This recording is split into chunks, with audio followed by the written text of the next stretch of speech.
much. Listen to Mark. Let's go! Good!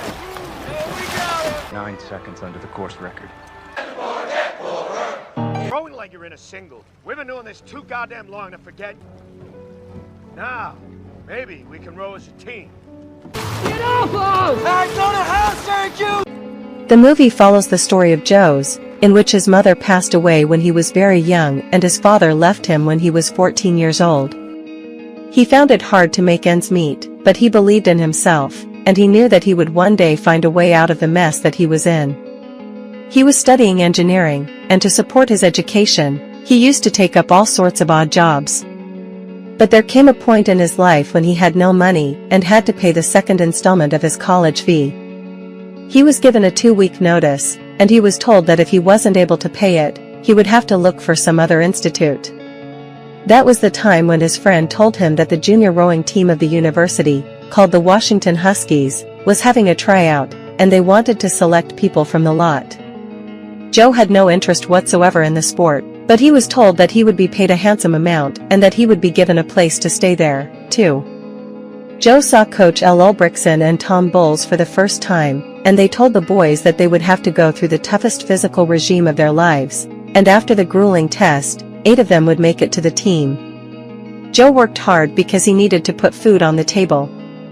He attended college simultaneously, and when he had some time on his hands, he used to help George Pocock, who was building the boat that the team was going to ride. Joe made it on the team, and still, more than feeling proud about the fact that he would get to represent his college, he was happy that he wouldn't have to toil every day for survival. Coach Ulbrichtson saw his team rowing, and he realized that they were probably better than the senior team, and they actually stood a chance of winning the Poughkeepsie Cup. The catch was that whoever won the Poughkeepsie Championship was going to be sent to represent the United States in the Summer Olympics, which would be held in Germany. Coach Tom Bowles told Ulbrichtson that he was digging his own grave and that the federation and the university authorities wouldn't allow that to happen. Ulbrichtson knew that it was the best team he had seen in his entire career, but at that moment in the boys in the boat, he needed validation. He went to George and asked him if he was doing the right thing or if he was sabotaging his own career. George told Ulbrichtson that back in the day, he saw him rowing, and he felt that if he had 8 members just like him, then it would become a dream team. Obviously, that couldn't happen, but now, looking at the current team, he realized that this was the closest they could ever get to perfection.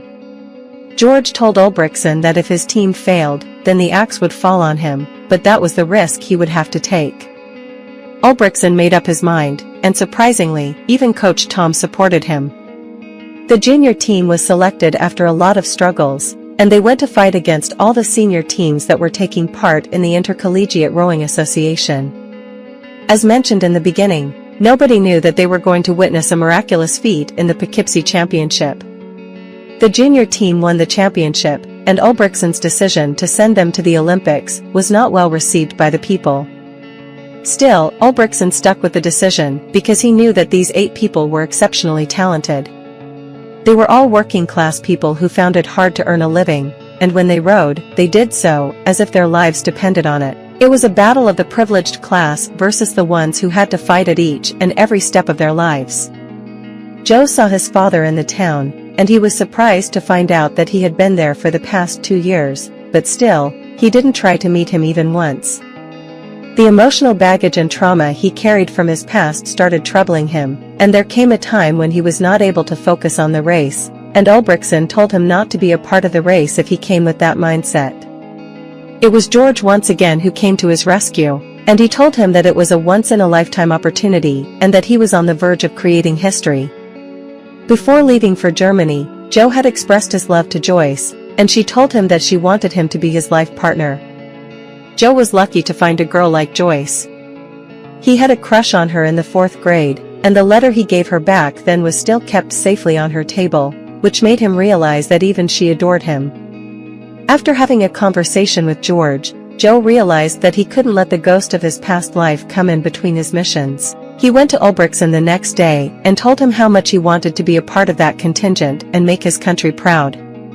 During the boys in the boat's ending, the American rowing team, through their zeal and hard work, created history and won the gold medal at the Summer Olympics of 1936. It was a surreal moment for each and every team member to realize that they had fought the odds and done the impossible.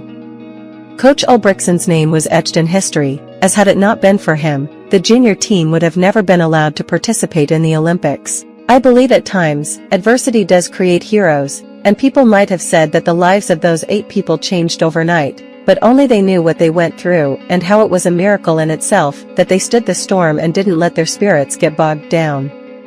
So that's the Boys in the Boat film summary and ending explained. I hope you liked this video. Please leave a comment and subscribe to this channel. See you in another video. Bye.